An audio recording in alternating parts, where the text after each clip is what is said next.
Assalamualaikum warahmatullahi wabarakatuh. Halo anak-anakku semuanya, bagaimana kabar kalian hari ini? Semoga kalian semua tetap dalam keadaan sehat walafiat ya. Pada kesempatan kali ini kita akan belajar tentang materi tematik IPA, yaitu adaptasi pada tumbuhan pada kelas 6 tema 2 subtema 1.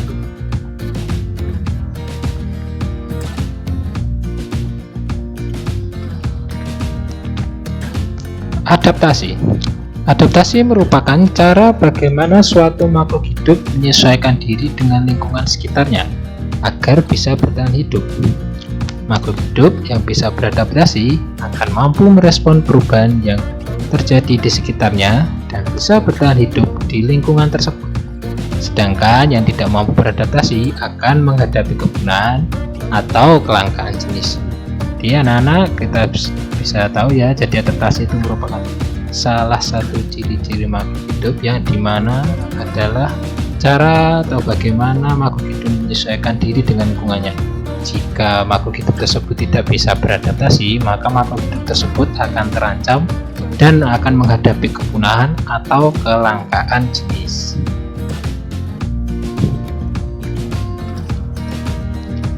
Adaptasi dilakukan oleh tumbuhan, hewan, dan manusia. Dan adaptasi sendiri bertujuan untuk untuk melindungi diri dari serangan musuh atau pemangsa.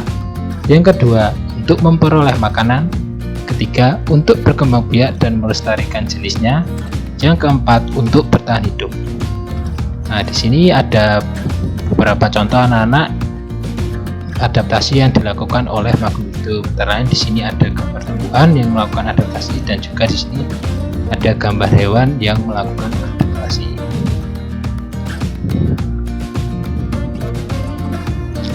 Adaptasi pada tumbuhan merupakan cara tumbuhan untuk bisa menyesuaikan diri dengan lingkungan agar bisa bertahan hidup dan melindungi diri dari serangan musuh atau pemangsa. Banyak sekali cara-cara yang dilakukan oleh tumbuhan untuk beradaptasi dengan lingkungannya. Berikut merupakan contoh adaptasi yang dilakukan oleh beberapa tumbuhan.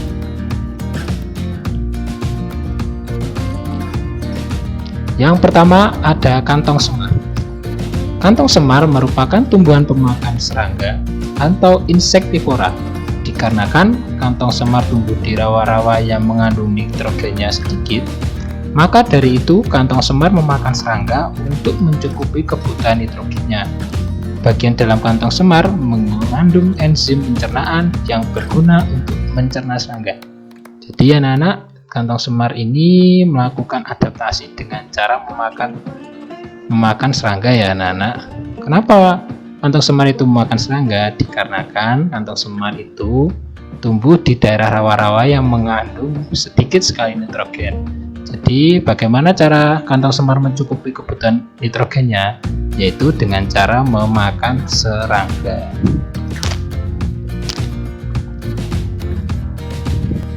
Yang berikutnya ada Venus flytrap. Tumbuhan Venus merupakan tumbuhan insektivora. Daun tumbuhan Venus berbentuk seperti dua tangkup dan memiliki rambut sensor yang berfungsi untuk menerima rangsangan jika ada mangsa yang hinggap pada daunnya. Ketika sudah ada serangga yang hinggap pada daunnya, kedua daun Venus akan mengatup dengan cepat dan serangga tersebut akan segera tercerna untuk diserap nitrogennya. Jadi anak-anak, Venus flytrap ini kondisinya hampir sama dengan kantong semar tadi ya. Jadi Venus flytrap beradaptasi dengan menyerap nitrogen dari serangga yang ditangkapnya. Jadi Venus flytrap ini juga hidupnya di rawa-rawa yang hanya mengandung sedikit nitrogennya. Jadi dia sama-sama seperti kantong semar, dia menyerap nitrogen dengan cara memakan serangga atau insektivora.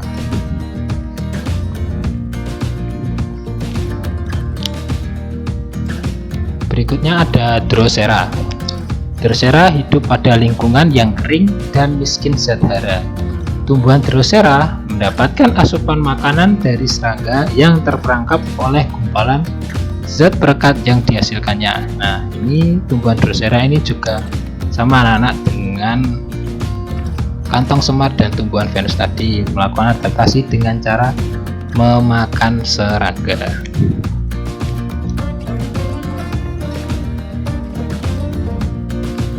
Berikutnya ada teratai dan enceng gondok. Teratai dan enceng gondok mempunyai bentuk adaptasi sebagai berikut. Yang pertama, daun lebar dan tipis untuk mempercepat penguapan dan mengapung di permukaan air. Yang kedua, ada akar yang tertanam kuat di dasar air, berfungsi menjaga letak tumbuhan agar tidak terbawa arus air. Yang ketiga, permukaan daun diselimuti lapisan lilin agar daun tetap kering jika terkena air. Jadi ini anak-anak ada contoh gambar teratai dan juga enceng gondok ya. Kalian bisa lihat anak-anak, yang pertama mempunyai daun yang lebar dan tipis. Nah, teratai maupun enceng gondok memiliki daun yang lebar dan tipis. Kedua, ada akar yang tertanam kuat di dasar air. Jadi keduanya ini sama-sama mempunyai akar yang kuat agar kedua tanaman ini tidak terhanyut oleh arus-arus air. Ketiga, permukaan daunnya dilapisi lapisan lilin. Jadi keduanya memiliki daun yang dilapis lilin agar daun tetap kering dan bisa mempermudah untuk proses fotosintesis.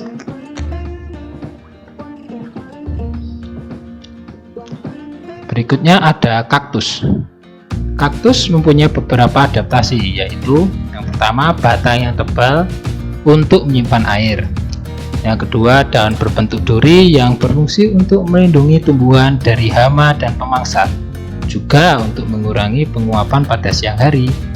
Yang ketiga, akar yang panjang untuk mencari air dan memperluas penyerapan air dalam tanah. Di kaktus ini kalian bisa lihat sendiri anak-anak di gambarnya, dia memiliki batang yang sangat tebal, berfungsi untuk menyimpan air dikarenakan kaktus kebanyakan hidup pada daerah gurun pasir. Kedua, daunnya berbentuk duri anak-anak, yang bisa lihat sendiri bentuknya seperti duri, dan di bagian daunnya ini, batangnya ini terdapat banyak sekali duri yang berfungsi untuk melindungi diri dari hama dan mengurangi penguapan pada siang hari. Yang ketiga, dia juga punya akarnya di dalam tanah ya anak-anak, akarnya itu panjang-panjang yang berfungsi untuk mencari air dan memperluas penyerapan air.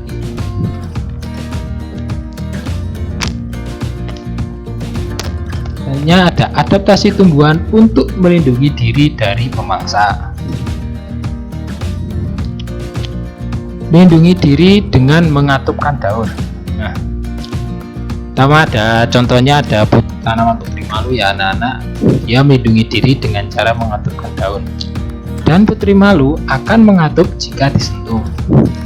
Yang berikutnya, mengatupnya daun putri malu ketika disentuh bertujuan untuk mengelabui hewan yang tadinya ingin memakan tumbuhan tersebut. Yang ketiga, predator akan menganggap tumbuhan telah layu dan tidak enak dimakan. Jadi itu ya anak-anak, tujuannya kenapa kalau daun putri malu kalian coba sentuh sendiri di rumah. Kalau kalian pernah melihat daun putri malu, kalian sentuh daunnya, dia akan mengatup. Kenapa? Karena putri malu itu melakukan adaptasi yang sudah dijelaskan di sini ya. Dia mengatup yang bertujuan untuk mengelabui hewan yang ingin memakan tumbuhan tersebut. Ketika sudah hewan yang ingin memakannya itu menyentuh daun putri malu, hewan tersebut akan menganggap tumbuhan telah layu dan tidak enak untuk dimakan. Jadi putri malu akan tetap hidup dengan cara melakukan adaptasi seperti ini.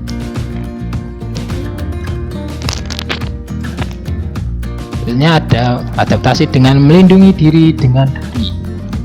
Beberapa tanaman ini menggunakan durinya agar tidak bisa dimangsa oleh predatornya. Contohnya adalah nanas, kaktus, bunga mawar, lidah buaya, durian, bougainville, dan lain sebagainya. Jadi sudah sangat jelas ya anak-anak, melindungi diri dengan duri adalah contoh adaptasi agar tanaman ini tidak dimangsa oleh predatornya atau pemangsanya sendiri. Contohnya nanas ya, ini kita bisa lihat pokoknya ada durinya. Juga lidah buaya, ini bagian daunnya ada beberapa duri-duri, dan juga bunga mawar memiliki adaptasi, yaitu batangnya ada durinya. untuk melindungi diri dari pemangsa.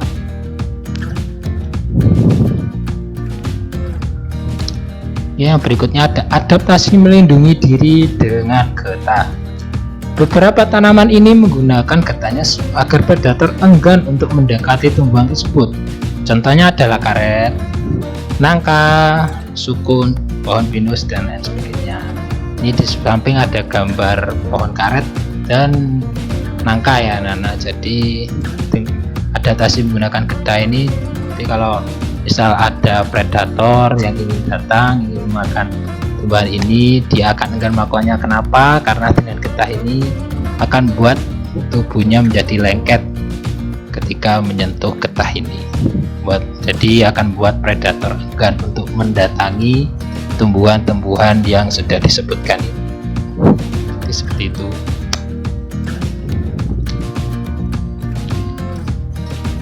Baik, cukup untuk materi hari ini. Sekarang kita masuk pada tugasnya ya.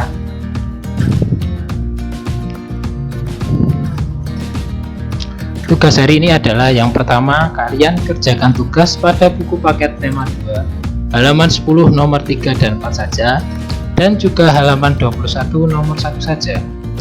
Yang kedua, cari dan foto satu tumbuhan yang ada di sekitarmu dan jelaskan bagaimana tumbuhan tersebut beradaptasi dengan lingkungannya. Jadi sudah cukup jelas ya anak-anak tugasnya.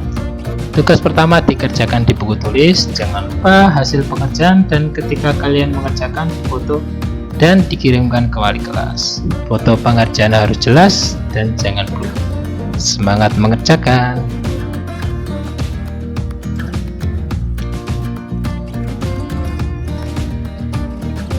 Terima kasih, semoga bermanfaat. Baik anak-anak, terima kasih telah menyaksikan video pembelajaran IPA tentang materi adaptasi oleh tumbuhan. Semoga ilmunya bermanfaat dan jangan lupa tugas yang sudah Bapak sampaikan tadi dikerjakan dengan baik dan dikirimkan ke wali kelas kalian masing-masing. Bapak akhiri, semoga bermanfaat dan jangan lupa tetap jaga kesehatan. Wassalamualaikum warahmatullahi wabarakatuh.